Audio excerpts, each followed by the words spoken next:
Mahatma Gandhi. Mohandas Karamchand Gandhi, October 2, 1869 – January 30, 1948, was an Indian activist who was the leader of the Indian independence movement against British rule. Employing nonviolent civil disobedience, Gandhi led India to independence and inspired movements for civil rights and freedom across the world. The honorific Mahātmā applied to him first in 1914 in South Africa is now used worldwide. In India, he is also called Bapu and Gandhiji, and known as the father of the nation.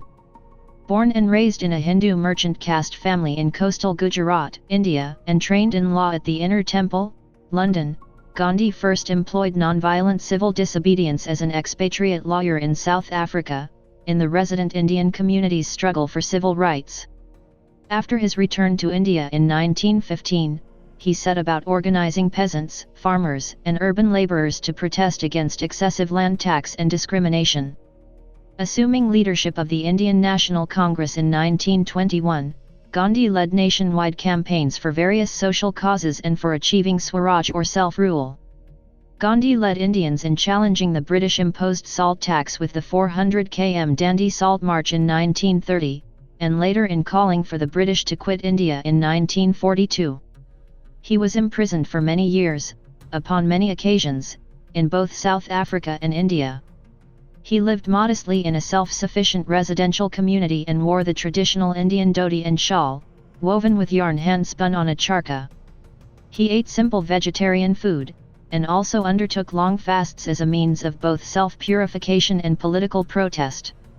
Gandhi's vision of an independent India based on religious pluralism, however, was challenged in the early 1940s by a new Muslim nationalism which was demanding a separate Muslim homeland carved out of India.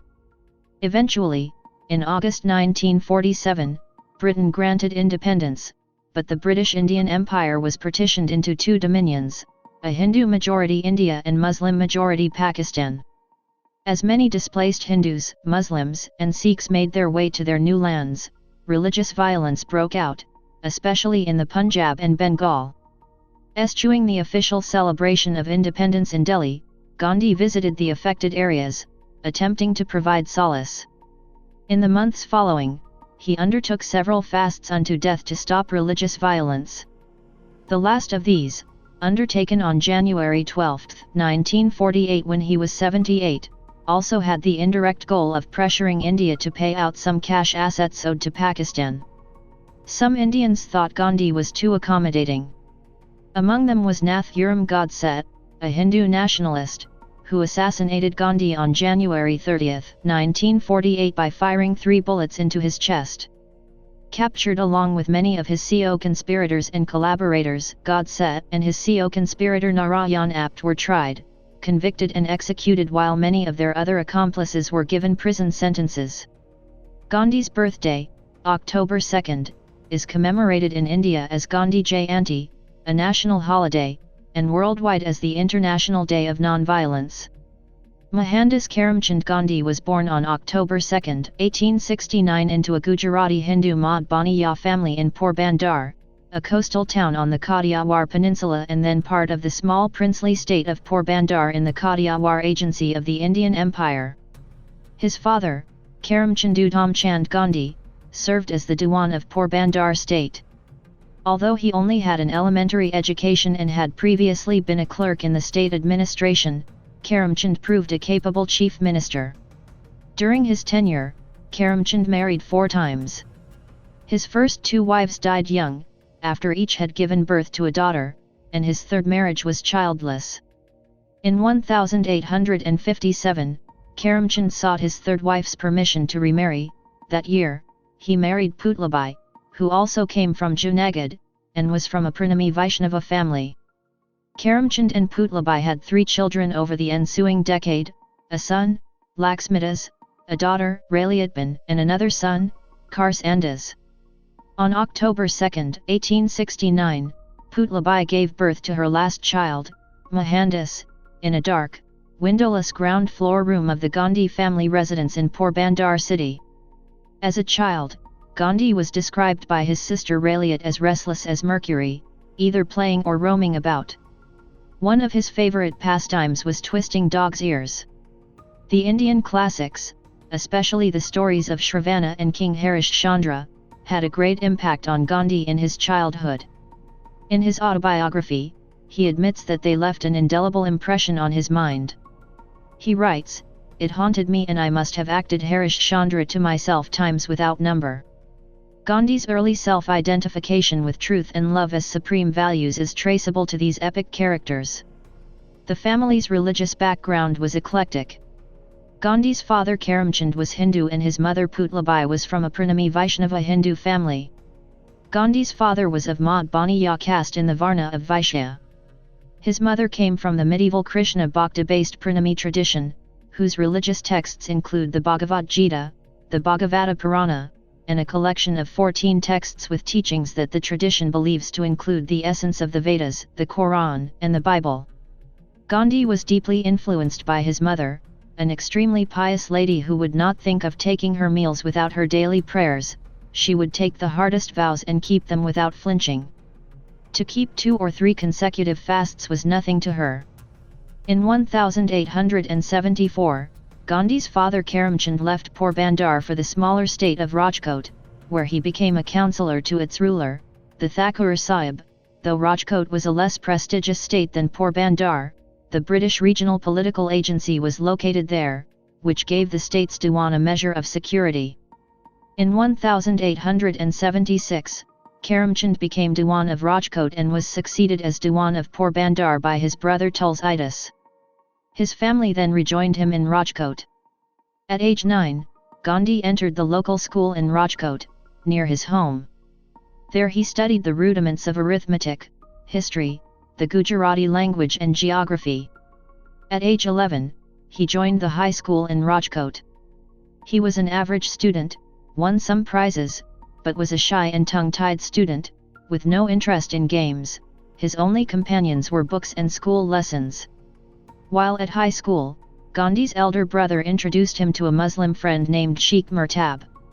Murtab was older in age, taller and encouraged the strictly vegetarian boy to eat meat to gain height. He also took Mohandas to a brothel one day, though Mohandas was struck blind and dumb in this den of vice, rebuffed the prostitute's advances and was promptly sent out of the brothel. The experience caused Mohandas mental anguish, and he abandoned the company of Murtab. In May 1883, the 13-year-old Mohandas was married to 14-year-old Kasturba Makanji Kapadia in an arranged marriage, according to the custom of the region at that time. In the process, he lost a year at school, but was later allowed to make up by accelerating his studies. His wedding was a joint event, where his brother and cousin were also married. Recalling the day of their marriage, he once said, "As we didn't know much about marriage, for us it meant only wearing new clothes, eating sweets, and playing with relatives." However, as was prevailing tradition, the adolescent bride was to spend much time at her parents' house, and away from her husband. Writing many years later, Mohandas described with regret the lustful feelings he felt for his young bride. "Even at school I used to think of her, and the thought of nightfall and our subsequent meeting was ever haunting me." He later recalled feeling jealous and possessive of her, such as when she would visit a temple with her girlfriends, and being sexually lustful in his feelings for her. In late 1885, Gandhi's father Karamchand died. Gandhi, then 16 years old, and his wife of age 17 had their first baby, who survived only a few days. The 2 deaths anguished Gandhi. The Gandhi couple had 4 more children, all sons: Harilal, born in 1888, Manilal, born in 1892, Ramdas, born in 1897, and Devdas, born in 1900. In November 1887, the 18-year-old Gandhi graduated from high school in Ahmedabad. In January 1888, he enrolled at Samaldas College in Bhavnagar state, then the sole degree-granting institution of higher education in the region. But he dropped out and returned to his family in Porbandar. Gandhi came from a poor family, and he had dropped out of the cheapest college he could afford. Mavji Dev Joshaji, a Brahmin priest and family friend, advised Gandhi and his family that he should consider law studies in London. In July 1888, his wife Kasturba gave birth to their first surviving son, Harilal. His mother was not comfortable about Gandhi leaving his wife and family, and going so far from home. Gandhi's uncle Tulsidas also tried to dissuade his nephew. Gandhi wanted to go. To persuade his wife and mother, Gandhi made a vow in front of his mother that he would abstain from meat, alcohol, and women. Gandhi's brother Laxmidas, who was already a lawyer, cheered Gandhi's London studies plan and offered to support him. Putlabai gave Gandhi her permission and blessing. On August 10, 1888, Gandhi, aged 18, left Porbandar for Mumbai, then known as Bombay. Upon arrival, he stayed with the local Madbania community while waiting for the ship travel arrangements. The head of the community knew Gandhi's father. After learning Gandhi's plans, he and other elders warned Gandhi that England would tempt him to compromise his religion, and eat and drink in Western ways. Gandhi informed them of his promise to his mother and her blessings. The local chief disregarded it, and excommunicated him from his caste. But Gandhi ignored this, and on September 4, he sailed from Bombay to London. His brother saw him off. Gandhi attended University College, London, which is a constituent college of University of London. At UCL, he studied law and jurisprudence and was invited to enroll at Inner Temple with the intention of becoming a barrister. His childhood shyness and self-withdrawal had continued through his teens, and he remained so when he arrived in London, but he joined a public speaking practice group and overcame this handicap to practice law. His time in London was influenced by the vow he had made to his mother. He tried to adopt English customs, including taking dancing lessons. However, he could not appreciate the bland vegetarian food offered by his landlady and was frequently hungry until he found one of London's few vegetarian restaurants. Influenced by Henry Salt's writing, he joined the Vegetarian Society, was elected to its executive committee, and started a local Bayswater chapter. Some of the vegetarians he met were members of the Theosophical Society, which had been founded in 1875 to further universal brotherhood, and which was devoted to the study of Buddhist and Hindu literature. They encouraged Gandhi to join them in reading the Bhagavad Gita both in translation as well as in the original. Gandhi, at age 22, was called to the bar in June 1891 and then left London for India, where he learned that his mother had died while he was in London and that his family had kept the news from him. His attempts at establishing a law practice in Bombay failed because he was psychologically unable to cross-examine witnesses. He returned to Rajkot to make a modest living drafting petitions for litigants, but he was forced to stop when he ran afoul of a British officer, Sam Sunny. In 1893, a Muslim merchant in Kathiawar named Dada Abdullah contacted Gandhi. Abdullah owned a large successful shipping business in South Africa. His distant cousin in Johannesburg needed a lawyer, and they preferred someone with Kathiawari heritage. Gandhi inquired about his pay for the work. They offered a total salary of £105 plus travel expenses. He accepted it, knowing that it would be at least 1 year commitment in the colony of Natal, South Africa, also a part of the British Empire. In April 1893, Gandhi, aged 23, set sail for South Africa to be the lawyer for Abdullah's cousin. He spent 21 years in South Africa, where he developed his political views, ethics, and politics. Immediately upon arriving in South Africa, Gandhi faced discrimination because of his skin color and heritage, like all people of color. He was not allowed to sit with European passengers in the stagecoach and told to sit on the floor near the driver, then beaten when he refused. Elsewhere he was kicked into a gutter for daring to walk near a house, in another instance thrown off a train at Pietermaritzburg after refusing to leave the first class. He sat in the train station, shivering all night and pondering if he should return to India or protest for his rights. He chose to protest and was allowed to board the train the next day. In another incident, the magistrate of a Durban court ordered Gandhi to remove his turban, which he refused to do. Indians were not allowed to walk on public footpaths in South Africa. Gandhi was kicked by a police officer out of the footpath onto the street without warning. When Gandhi arrived in South Africa, according to Herman, he thought of himself as a Briton first, and an Indian second. However, the prejudice against him and his fellow Indians from British people that Gandhi experienced and observed deeply bothered him. He found it humiliating, struggling to understand how some people can feel honor or superiority or pleasure in such inhumane practices. Gandhi began to question his people's standing in the British Empire. The Abdullah case that had brought him to South Africa concluded in May 1894, and the Indian community organized a farewell party for Gandhi as he prepared to return to India. However, a new natal government discriminatory proposal led to Gandhi extending his original period of stay in South Africa. He planned to assist Indians in opposing a bill to deny them the right to vote, a right then proposed to be an exclusive European right. He asked Joseph Chamberlain, the British colonial secretary, to reconsider his position on this bill. Though unable to halt the bill's passage, his campaign was successful in drawing attention to the grievances of Indians in South Africa. He helped found the Natal Indian Congress in 1894, and through this organization, he molded the Indian community of South Africa into a unified political force. In January 1897, when Gandhi landed in Durban, a mob of white settlers attacked him and he escaped only through the efforts of the wife of the police superintendent. However, he refused to press charges against any member of the mob. During the Boer War, Gandhi volunteered in 1900 to form a group of stretcher bearers as the Natal Indian Ambulance Corps. According to Arthur Herman, Gandhi wanted to disprove the imperial British stereotype that Hindus were not fit for manly activities involving danger and exertion, unlike the Muslim martial races.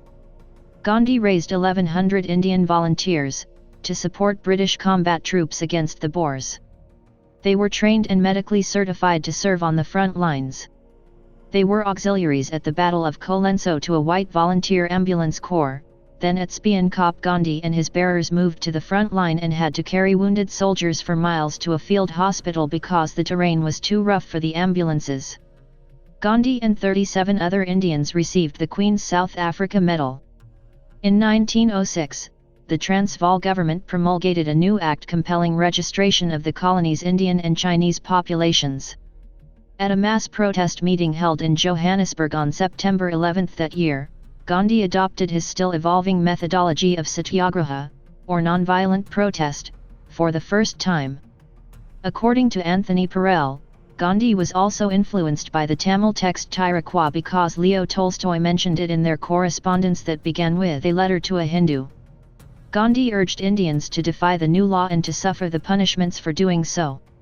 Gandhi's ideas of protests, persuasion skills, and public relations had emerged. He took these back to India in 1915. Gandhi focused his attention on Indians while in South Africa. He was not interested in politics. This changed after he was discriminated against and bullied, such as by being thrown out of a train coach because of his skin color by a white train official. After several such incidents with whites in South Africa, Gandhi's thinking and focus changed, and he felt he must resist this and fight for rights. He entered politics by forming the Natal Indian Congress. According to Ashwin Desai and Ghulam Vahid, Gandhi's views on racism are contentious, and in some cases, distressing to those who admire him. Gandhi suffered persecution from the beginning in South Africa. Like with other colored people, white officials denied him his rights, and the press and those in the streets bullied and called him a parasite, semi-barbarous, canker, squalid coolie, yellow man, and other epithets. People would spit on him as an expression of racial hate. While in South Africa, Gandhi focused on racial persecution of Indians, but ignored those of Africans. In some cases, state Desai and Vahid, his behavior was one of being a willing part of racial stereotyping and African exploitation. During a speech in September 1896, Gandhi complained that the whites in the British colony of South Africa were degrading Indian Hindus and Muslims to a level of kafir. Scholars cite it as an example of evidence that Gandhi at that time thought of Indians and black South Africans differently. As another example given by Herman, Gandhi, at age 24, prepared a legal brief for the Natal Assembly in 1895, seeking voting rights for Indians. Gandhi cited race history and European Orientalists' opinions that Anglo-Saxons and Indians are sprung from the same Aryan stock, or rather the Indo-European peoples, and argued that Indians should not be grouped with the Africans. Years later, Gandhi and his colleagues served and helped Africans as nurses and by opposing racism, according to the Nobel Peace Prize winner Nelson Mandela. The general image of Gandhi, state Desai, and Vahid, has been reinvented since his assassination as if he was always a saint, when in reality his life was more complex, contained inconvenient truths, and was one that evolved over time. In contrast, other Africa scholars state the evidence points to a rich history of cooperation and efforts by Gandhi and Indian people with non-white South Africans against persecution of Africans and the apartheid. In 1906, when the British declared war against the Zulu kingdom in Natal, Gandhi, at age 36, sympathized with the Zulus, and encouraged the Indian volunteers to help as an ambulance unit. He argued that Indians should participate in the war efforts to change attitudes and perceptions of the British people against the colored people. Gandhi, a group of 20 Indians and black people of South Africa, volunteered as a stretcher-bearer corps to treat wounded British soldiers and the opposite side of the war, Zulu victims.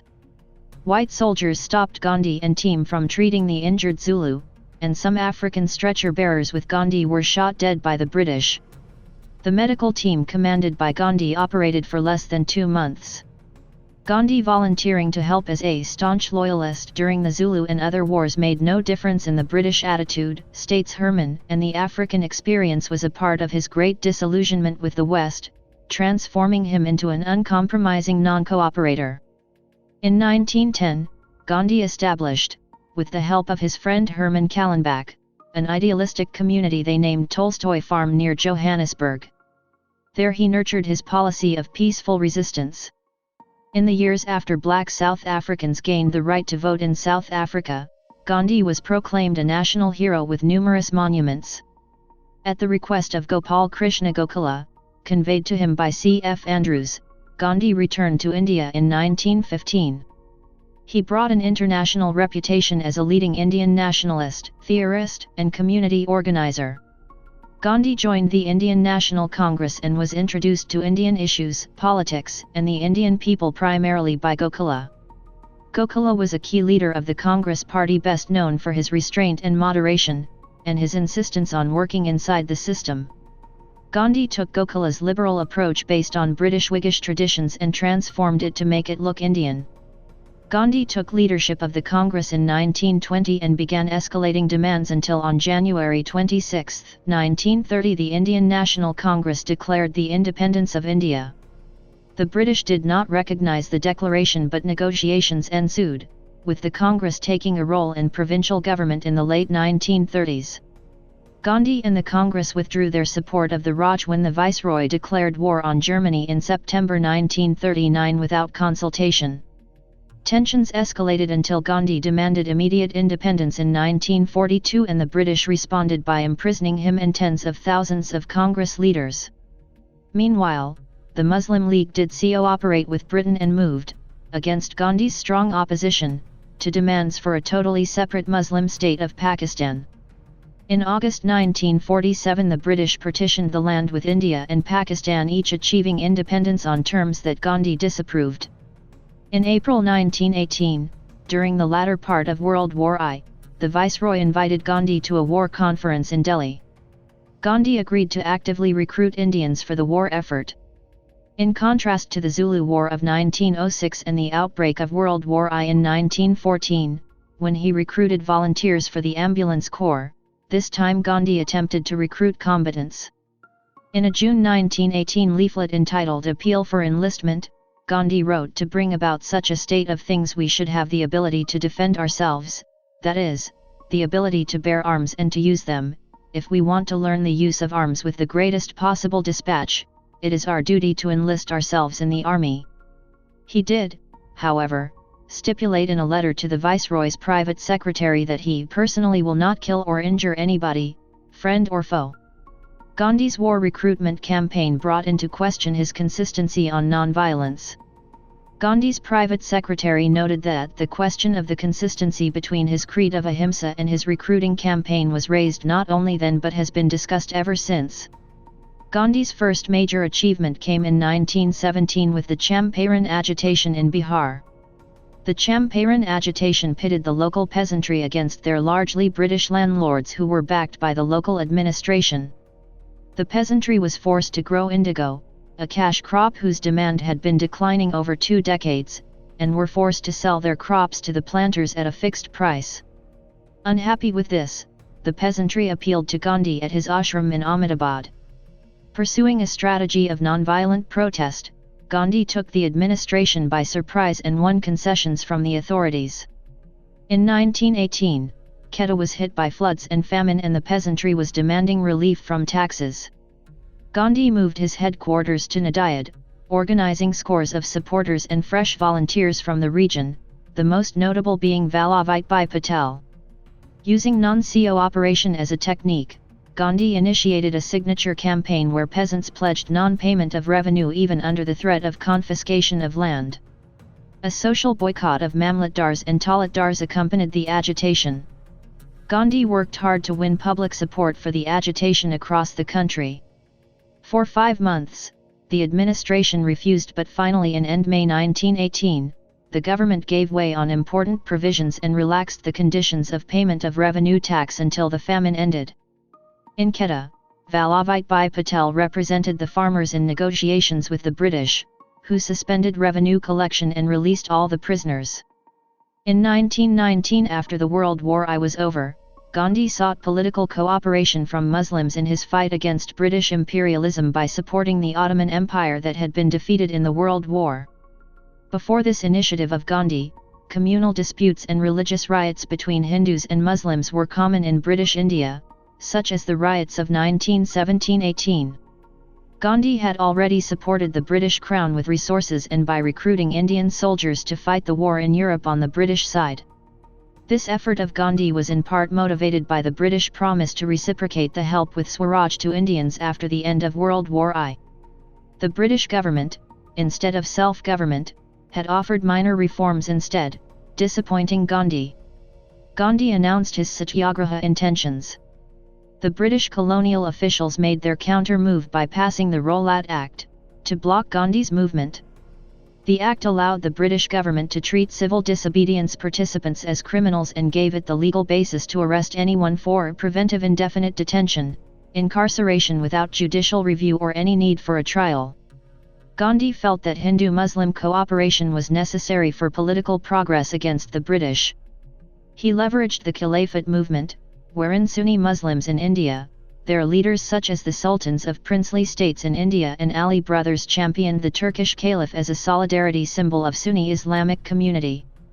They saw the Caliph as their means to support Islam and the Islamic law after the defeat of Ottoman Empire in World War I. Gandhi's support to the Caliphate movement led to mixed results.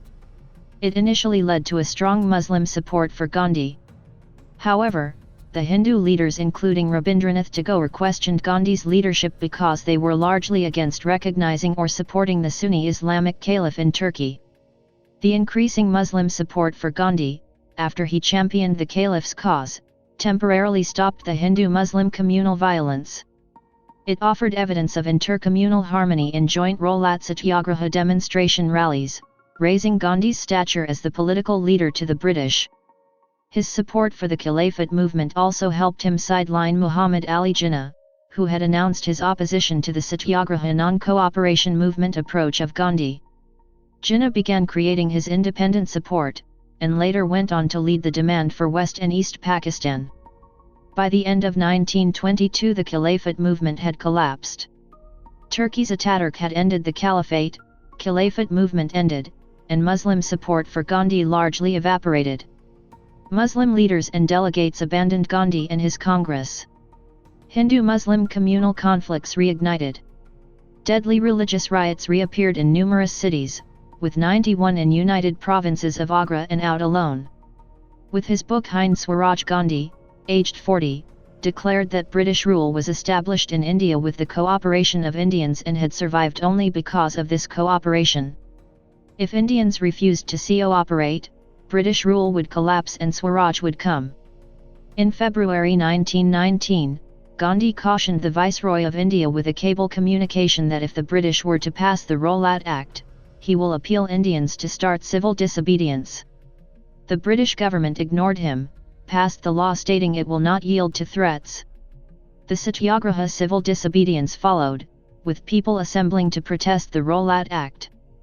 On March 30, 1919, British law officers opened fire on an assembly of unarmed people, peacefully gathered, participating in Satyagraha in Delhi. People rioted in retaliation.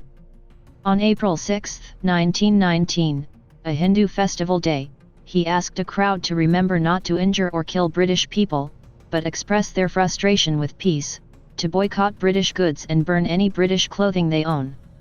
He emphasized the use of nonviolence to the British and towards each other, even if the other side uses violence. Communities across India announced plans to gather in greater numbers to protest.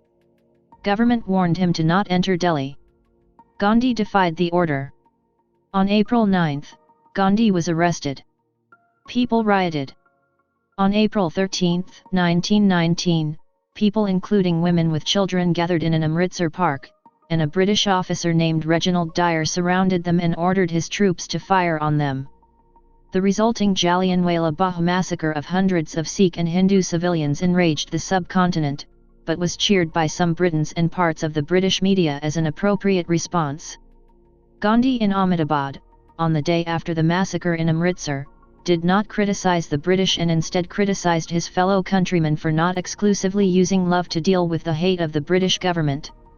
Gandhi demanded that people stop all violence, stop all property destruction, and went on fast to death to pressure Indians to stop their rioting.